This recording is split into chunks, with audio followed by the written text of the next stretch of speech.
Bonsoir. Réveil brutal ce matin pour les commerçants du marché de Diguel. Leurs commerces sont partis en fumée dans un incendie d'origine inconnue qui a ravagé les lieux. Le bilan est lourd et les victimes sont en bout de souffle.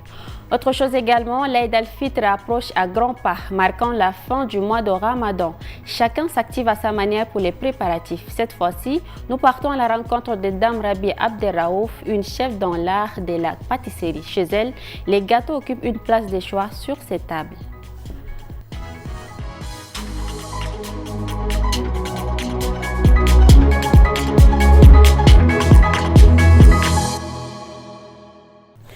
Bienvenue à tous. Les membres des bureaux des 13 commissions permanentes du comité d'évaluation des politiques publiques de l'Assemblée nationale ont été installés ce jeudi 27 mars lors d'une cérémonie au Palais de la démocratie présidée par Ali Kolotou Tchaimi, président de l'Assemblée nationale.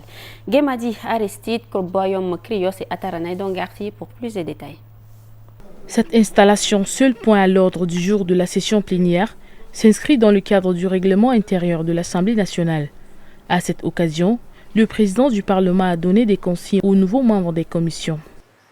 J'invite les membres des commissions à participer pleinement aux travaux de commission et aux plénières qui seront programmés dans le prochain calendrier de cette session.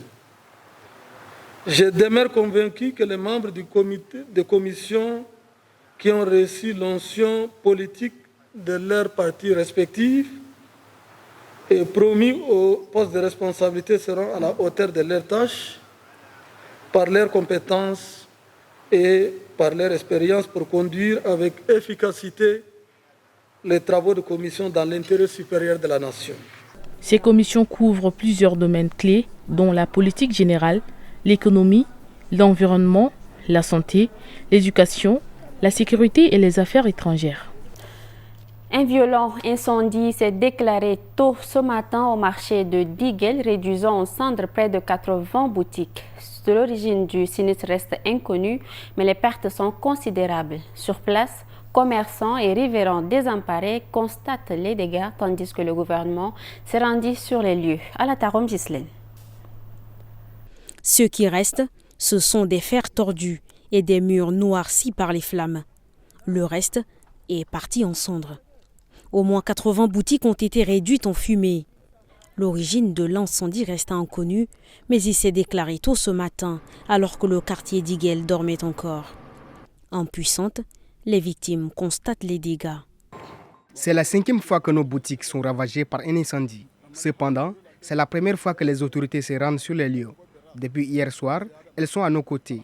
Depuis que nous subissons ce type d'incendie, nous n'avons jamais bénéficié d'assistance de quiconque. Nous sollicitons l'aide du gouvernement. Nous sommes actuellement sans mots face à ces drames récurrents.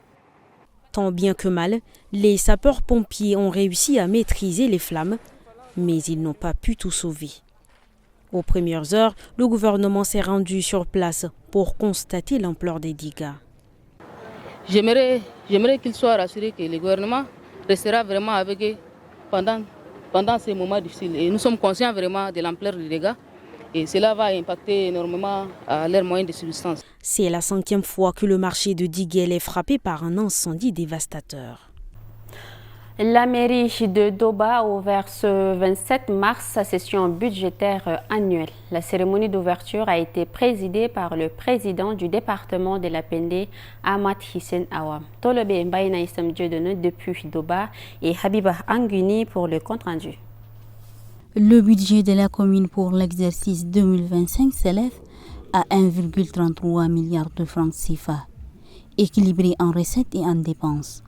Placé sous les signes du développement participatif, il vise à concilier les attentes des citoyens et les contraintes budgétaires. Ce budget repose sur un équilibre prudent, être les investissements importants et gestion rigoureuse des finances publiques. Il est le fruit d'un travail collectif, d'un dialogue constructif entre les élus et les citoyens. Je demeure convaincu qu'il permettra de relever les défis qui nous attendent et de construire une commune encore plus attractive, plus dynamique et plus accueillante. Sur les 18 conseillers élus, 14 ont pris part à la session. Dans l'actualité en bref, Mbaye Emmanuel nous fait le point de quelques informations. Le gouvernement américain a décidé de restreindre à compter du 25 mars 2025 l'octroi de visas de tourisme, d'études et d'affaires via son ambassade à N'Djamena pour une période de 90 jours. Cette mesure ne concerne pas les visas diplomatiques ni les titulaires de visas en cours de validité ou de carte de résident. Les Tchadiens peuvent toutefois solliciter des visas auprès d'ambassades américaines dans d'autres pays. L'annonce a été faite par le porte-parole du ministère tchadien des Affaires étrangères, Ibrahim Adam Mahamad, dans un communiqué officiel. Tout en regrettant cette décision, le ministère réaffirme sa volonté de collaborer avec les autorités américaines afin d'en clarifier les raisons et de lever rapidement cette restriction. Le ministre de la Santé publique et de la Prévention, Dr Abdelmadid Abderrahim, a présidé une séance de restitution d'une mission d'études en Zambie réalisée du 5 au 15 mars 2025 visant à soutenir le projet de construction d'un entrepôt national intégré de médicaments et de vaccins au Tchad. La rencontre a inclus les exposés de plusieurs responsables du ministère qui ont partagé leurs observations sur les infrastructures sanitaires zambiennes, notamment celles liées à la vaccination et au stockage des vaccins. Le ministre a remercié l'équipe pour son engagement et a souligné l'importance de poursuivre les efforts pour mener à bien ce projet ainsi que d'autres initiatives connexes, tout en appelant à un dynamisme pour moderniser le système de santé selon les orientations stratégiques du maréchal Mahamad Idriss Déby Itno. À Bidaya, dans le Mandoul oriental, le chef de canton Jasna Tinde Djibaye a été désavoué par la population lors d'une réunion le 22 mars rassemblant jeunes et chefs de village. Les motifs de cette décision incluent des actes de déshabillement public, l'enlèvement du drapeau du canton, une mauvaise gestion des ressources et un manque de collaboration avec la communauté. Un vote de pétition a conduit à sa destitution et l'intérim a été confié à Mbang Daya en attendant une décision des autorités. La population demande également l'organisation rapide d'élections pour un nouveau chef de canton suite à l'attribution contestée d'un site sacré. À quelques jours de l'Aïd el-Fitr marquant la fin du mois de Ramadan, la communauté musulmane est en pleine effervescence pour les préparatifs de cette fête. Parmi ces préparatifs, la production des gâteaux connaît une forte augmentation afin de satisfaire la demande des clients. Reportage de Yankee Game Karine et Gilles Chris à suivre dans cette édition, rendue par Rassam Mordim Blela. Ici chez Rabbi Abderrayouf, l'ambiance rappelle celle d'une véritable pâtisserie. En cette période de préparation de l'Aïd, elle s'affaire avec ses enfants à la fabrication des gâteaux pour répondre aux commandes. D'un côté, la machine façonne différentes formes. De l'autre côté, le four tourne à plein régime pour la cuisson. À côté de tout cela, une importante quantité de gâteaux est déjà prête. Pendant le mois de Ramadan, la demande est particulièrement forte. Ainsi, je commence à préparer mes gâteaux à partir du 15e jour jusqu'à la veille de la fête, durant laquelle je vends l'intégralité de ma production. En attendant d'autres commandes et l'arrivée des clients, elle s'applique à ranger les gâteaux dans des seaux prêts à les livrer pour la fête.